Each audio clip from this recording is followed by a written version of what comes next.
আজকের এই এক্সপ্লেনারে সবাইকে স্বাগত। আজ আমরা সরাসরি এমন একটা বিষয় ঢুকতে যাচ্ছি যা আমাদের চারপাশের জগৎকে দেখার দৃষ্টিভঙ্গি একদম বদলে দেবে। স্পেশাল অর্গানাইজেশনের কনসেপ্টটা আসলে কি?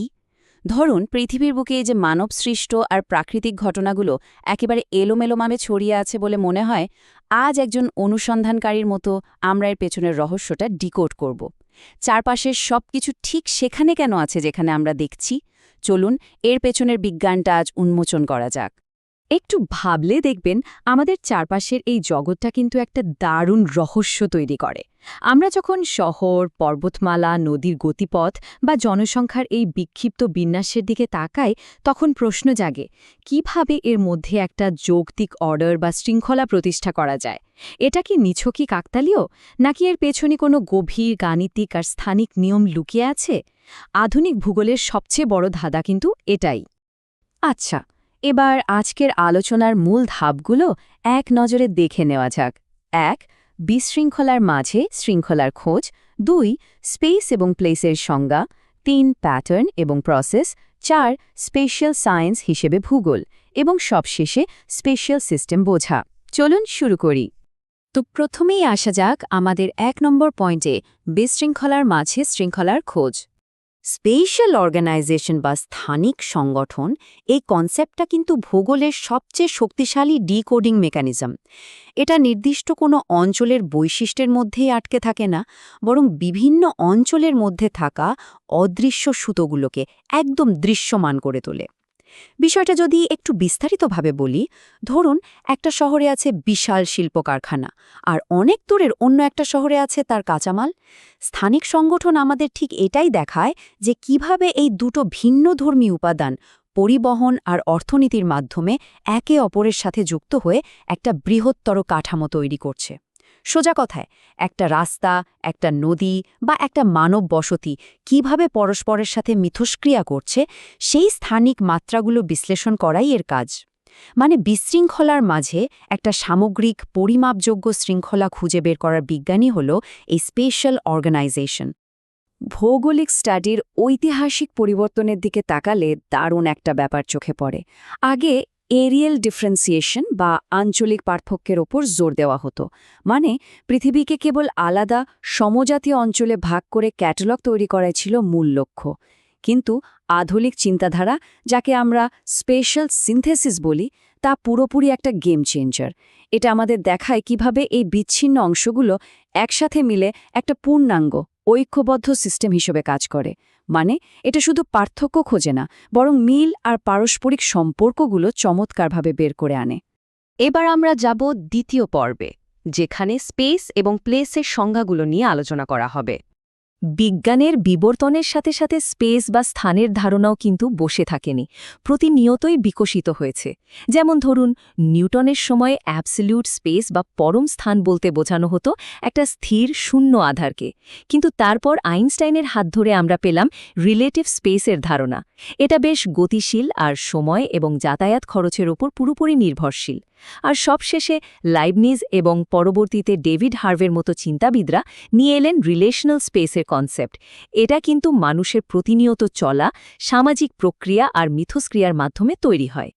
এই ব্যাপারটা ডেভিড হার্ভের একটা কথা দিয়ে দারুণভাবে বোঝা যায়। তিয়াননমেন স্কোয়ার বা গ্রাউন্ড জিরোর মতো জায়গাগুলোর আসল অর্থ কি কেবল এর অক্ষাংশ বা দ্রাঘিমাংশ দিয়ে বোঝা সম্ভব? একেবারেই না।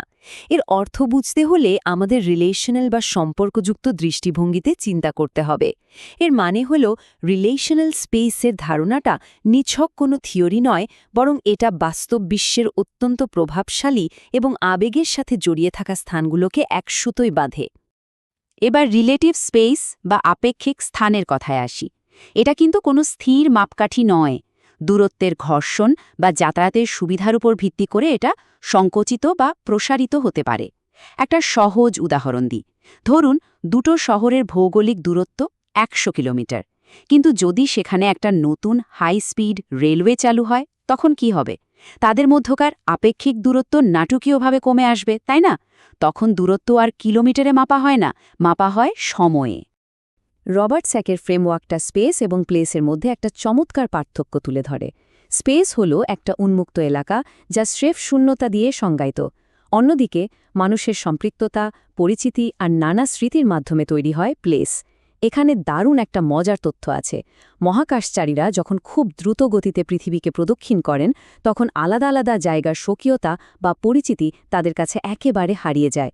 খুব দ্রুত ভ্রমণের ফলে পরিচিত প্লেস বা স্থানগুলো অস্পষ্ট হয়ে যায়, আর সেগুলো পুনরায় কেবল একটা সাধারণ স্পেসে পরিণত হয়। অবাক করা ব্যাপার, তাই না? আচ্ছা, এবার আমাদের আলোচনার তৃতীয় অংশ, প্যাটার্ন এবং প্রসেস। এখানে কিভাবে বা দ্য হাউ শব্দটা মূলত স্পেশাল প্যাটার্নকে নির্দেশ করে।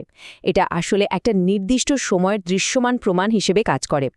ধরুন কোনো একটা গ্রামের ঘরবাড়ি গুচ্ছবদ্ধ অবস্থা কিংবা কৃষি জমির একটা ইউনিফর্ম ছক, এগুলো সবই কিন্তু এক একটা প্যাটার্নের স্থির চিত্র বা স্ন্যাপশট। সহজ কথায় এটা ভৌত জগতের এমন একটা প্রতিচ্ছবি যা আমরা সরাসরি চোখ দিয়ে দেখতে পাই। অন্যদিকে কেন বা দ্য ওয়াই নির্দেশ করে স্পেশাল প্রসেসকে। এটা পুরোপুরি সময়ের সাথে সম্পর্কিত।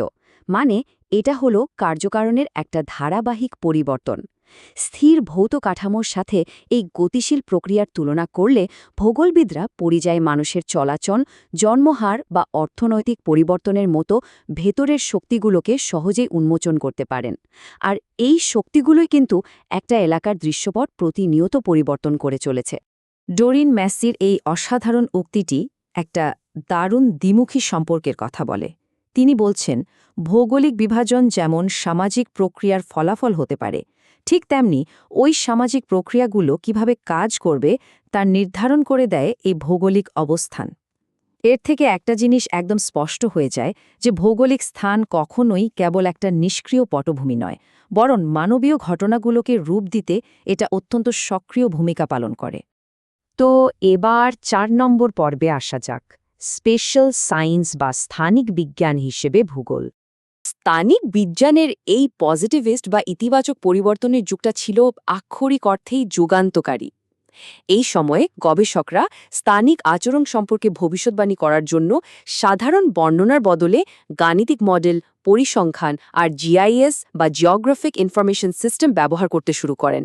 নোমোথেটিক বা নিয়মভিত্তিক গবেষণার মাধ্যমে তারা পৃথিবীর বুকে মানবীয় আর প্রাকৃতিক বিস্তৃতির সাধারণ সূত্র বা ল তৈরি করার চেষ্টা করেন। ভূগোলের জন্য এটা সত্যিই একটা বড় প্যারাডাইম শিফট ছিল। স্থানিক বিজ্ঞানের আরেকটা অত্যন্ত গুরুত্বপূর্ণ ধারণা হল টোপোলজি। এটা হলো জ্যামিতিক বৈশিষ্ট্য এবং স্থানিক সম্পর্কের এমন একটা স্টাডি যা ম্যাপ বা গ্রাফকে টেনে লম্বা করা বা মোচড়ানোর মতো পরিবর্তনের ফলেও একদম অপরিবর্তিত থাকে। আধুনিক যুগে টোপোলজি বোঝাটা একেবারেই অপরিহার্য, কারণ আধুনিক ম্যাপিং প্রযুক্তিতে বা স্পেশাল ডেটাবেসে বিভিন্ন উপাদান যেমন রাস্তা, নদী বা শহরের সীমানা কিভাবে একে অপরের সাথে যুক্ত থাকে, টোপোলজি তার মূল গাণিতিক ভিত্তিটা তৈরি করে দেয়। আমরা এবার আজকের এক্সপ্লেনারের শেষ পর্বে চলে এসেছি, ৫ নম্বর পর্ব, স্পেশাল সিস্টেম বোঝা। অবিশ্বাস্য রকম জটিল সব পরিবেশগত আর স্থানিক মিথস্ক্রিয়াকে থার্মোডাইনামিক সীমানায় খুব সুন্দর আর সহজভাবে শ্রেণীবদ্ধ করা যায়। আইসোলেটেড, ক্লোজড এবং ওপেন সিস্টেম, এই ৩টি ভাগের মাধ্যমে আমরা খুব সহজেই বুঝতে পারি যে একটা নির্দিষ্ট ভৌগোলিক এলাকায় এনার্জি বা শক্তি এবং ম্যাটার বা পদার্থের বিনিময় ঠিক কীভাবে ঘটছে। একদম ছকে বাঁধা পরিষ্কার একটা হিসাব। ইকোলজিক্যাল বা পরিবেশগত সিস্টেমগুলো কিভাবে কাজ করে তা একটা ওপেন সিস্টেমের সবচেয়ে দারুণ উদাহরণ। এখানে জীবন্ত প্রাণী আর জড় পরিবেশ প্রতিনিয়ত নিজেদের মধ্যে শক্তি আর পদার্থের আদান প্রদান করছে। প্রাকৃতিক আবাসস্থলগুলো একটা অবিচ্ছিন্ন ভারসাম্যপূর্ণ লুপে কাজ করে, মানে কোনো উপাদানের সৃষ্টির হার ঠিক সমপরিমাণ ক্ষয়ের হার দিয়ে ব্যালেন্স হয়ে যায়। এই চমৎকার মিথস্ক্রিয়ায় কিন্তু আমাদের পৃথিবীকে টিকিয়ে রেখেছে। সবশেষে একটা প্রশ্ন কিন্তু একটু গভীরভাবে ভেবে দেখার মতো। ভৌত জগতের বিশৃঙ্খলার মধ্যে স্পেশাল অর্গানাইজেশন কিভাবে একটা শৃঙ্খলা খুঁজে বের করে সেটা তো আমরা এতক্ষণ দেখলাম, কিন্তু আধুনিক ইন্টারনেটের যুগে ডিজিটাল প্রক্রিয়াগুলো কিভাবে আজ প্রতিনিয়ত সম্পূর্ণ নতুন এবং অদৃশ্য রিলেশনাল স্পেস তৈরি করছে, এই উদ্দীপনামূলক চিন্তাটা আমাদেরকে এই আন্তঃসংযুক্ত এবং অবস্তুগত বিশ্বে স্থানিক সংগঠনের ভবিষ্যৎ নিয়ে নতুন করে ভাবতে বাধ্য করে। আজকের এই বিশ্লেষণমূলক এক্সপ্লেনারটি এখানেই শেষ হচ্ছে। আশা করি চারপাশের পৃথিবীকে সম্পূর্ণ নতুন একটা কাঠামোগত দৃষ্টিভঙ্গিতে দেখা এখন থেকে আরও অনেক বেশি সহজ হবে।